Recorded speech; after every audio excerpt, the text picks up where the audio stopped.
looks beautiful. Thank you. All right, deep breath. When the worship committee, Reverend Michelle and I, originally sat down to plan our worship themes for this year, we settled on waiting for February. This just seemed like a time of year full of waiting. Waiting for the snow to get plowed, waiting for the cold or the sickness to get better, waiting for just a sliver of sunshine to brighten our spirits. When we were looking ahead late last spring, I can say with some certainty that we had no idea we would be waiting for these results from the Iowa caucus to come rolling in. No idea. But here we are, a timely topic, as I imagine many of us have been doing some waiting this week. Yeah.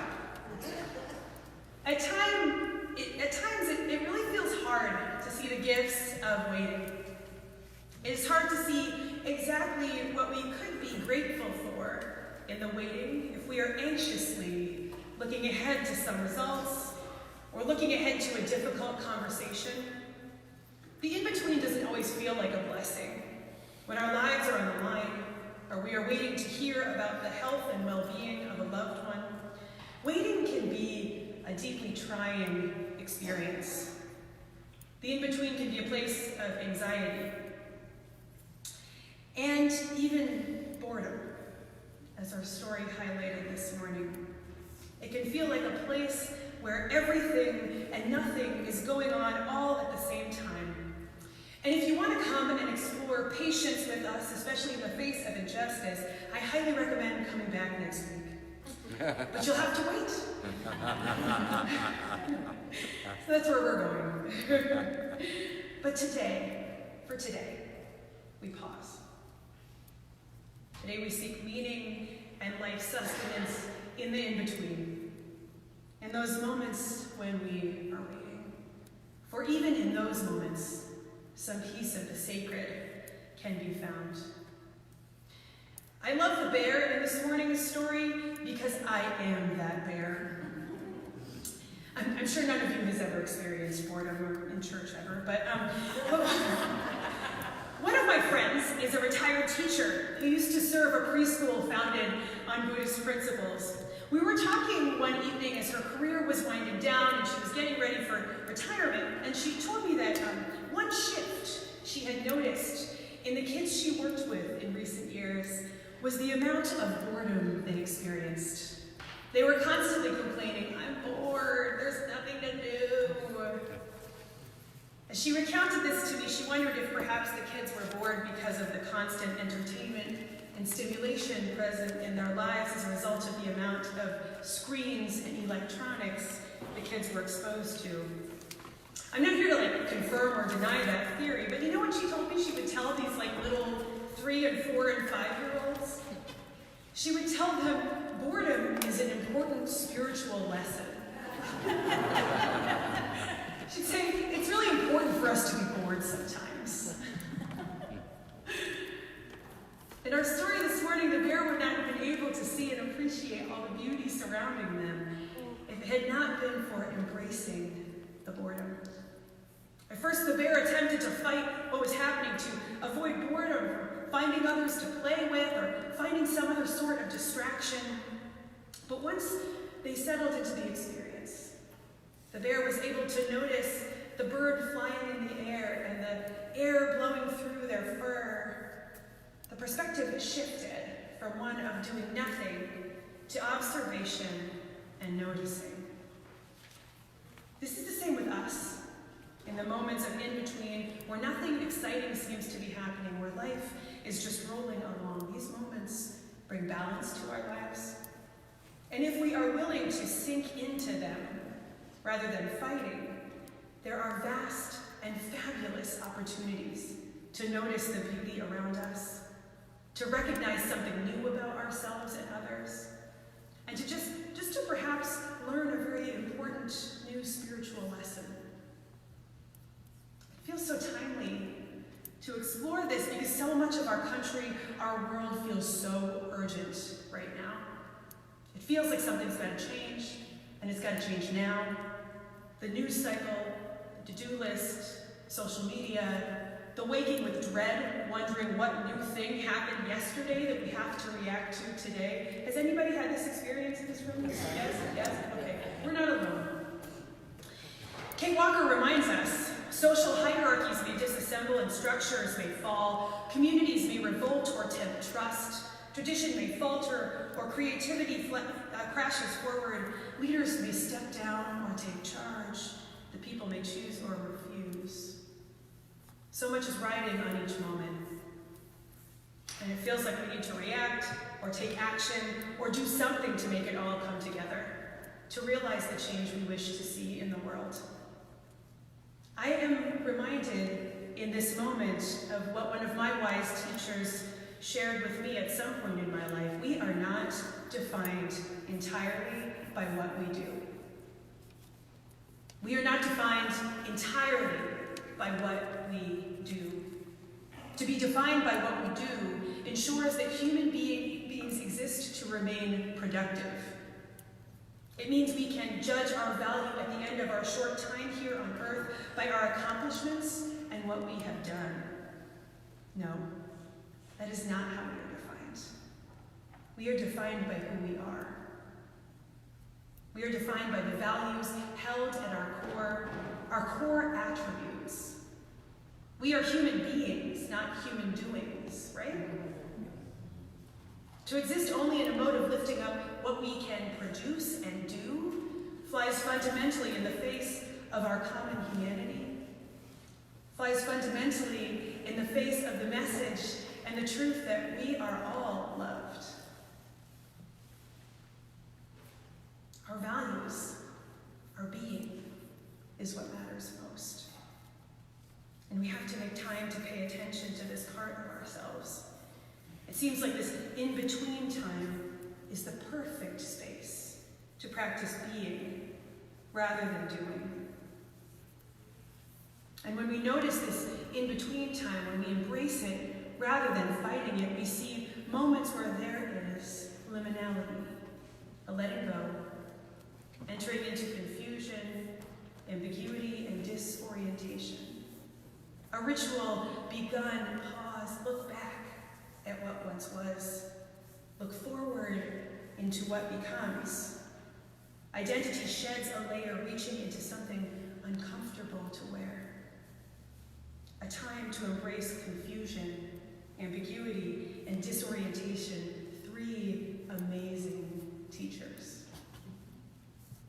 3 signs that we might be moving into something new and entirely unfamiliar. It can feel so deeply ambiguous to wait. An uncertainty and a lack of safety exists there. We do not know what is coming. We do not know what to expect. It is uncomfortable, disorienting at times, and Kate Walker reminds us it is a move into becoming, a move towards a new way of being. I'm wondering, have you ever spent time in a hospital waiting room while someone you know and possibly love is in the care of the doctors and nurses there? Have you done this? It is such a disorienting experience. I love Nancy. Thank you, Nancy. Yes, you've been doing this. One of the things I especially appreciate about Strong Hospital, which no, they did not endorse this message, is that if you're in the surgical waiting room there, they have a phone you can call with a number for updates, as well as a screen to see where your loved one is in the process. And it does take some of the anxiety-provoking and deeply disorienting aspects of waiting out of the equation, and still, with the screen or the phone, and without, that is a time of in-between that is so uncomfortable. That has the capacity to change our lives. That is full of uncertainty, and occasionally, though not often, just a bit of boredom. I spent a year as a chaplain resident in a university hospital that was rapidly growing and shifting and changing, and much of that time was spent in these waiting spaces. places where families would go in the midst of emergencies. And you could learn so much about a family from the ways they waited together. Who was there? Was it just one person or a whole crew of people? Were folks nice to one another? Was there a bunch of blame going on and deep felt tensions coming to the surface? Who accepted what was happening and who tried to fight it? Who would go and get food for folks or provide the care for the family? In the midst of the waiting, it was also a time to just observe how people are with one another. There was so much to learn about relationships, about families, about what happens to people in those moments of uncertainty and discomfort that are so deeply uncomfortable, it is hard to write beautiful poetry about them. These waiting moments can have so much to teach us. Even if we take the deep breath in the midst of the chaos and turn our attention to noticing who we are in the moments when we are waiting just for a second, just for a moment. And I am not here to tell you that if you didn't act according to your deepest held beliefs in a moment of crisis, that somehow you are a bad person or you should be trying harder. No way. In difficult times, it is hard to reflect and learn because we are experiencing deep discomfort, anxiety, and even pain. Often the learning comes after. The reflecting and noticing who we were, how our lives have been changed by the experience of the waiting, often comes after the wait is over. It is hard to be grateful for the person who brought you that cup of water, or the friend who made the phone call to save you from having one more conversation in the midst of stress. And when the stress has passed, when we are living in the aftermath of the changes that took place after the period of waiting, sometimes that growth and learning piece can settle in for us. When we look back on who we were in the midst of it all, not in a way to judge, but from a place of curiosity, acknowledging, mindfulness, noticing. The blessings of the in-between come when we can take a pause, when we can notice the waiting and embrace it. Again, not really talking about those personal crisis times, but perhaps those moments when it is so clear we are waiting for something, so clear that we are in that liminal space. The blessings of the in-between come in those moments when we extend acceptance to the fact that we are in between. Embrace it. It won't be here forever. Change is constant in our lives. These moments of in-between are powerful moments when we can recognize the changes that have taken place, the growth that has occurred, when we can reflect or just enjoy the beauty of the present moment. The gifts of what is showing up for you right here and right now. My dear colleague, Reverend Sherry Halliday Kwan, who serves our sibling congregation at First Unitarian, calls this tapping out of urgency and tapping into meaning. We come here to build those muscles. We come here to explore what could happen when we embrace the waiting and the being, rather than getting drawn into the urgency of our time and the doing. It is the gift of our breath,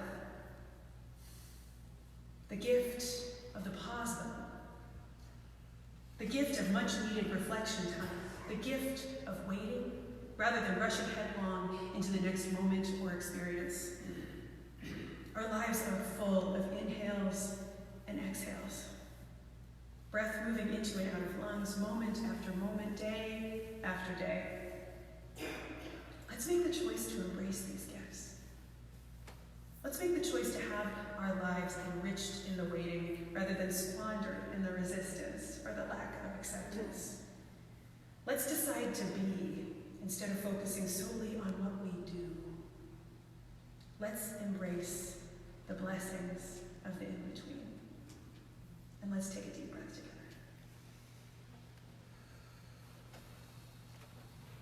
Amen. Blessed be, and may it be so. as Brock and I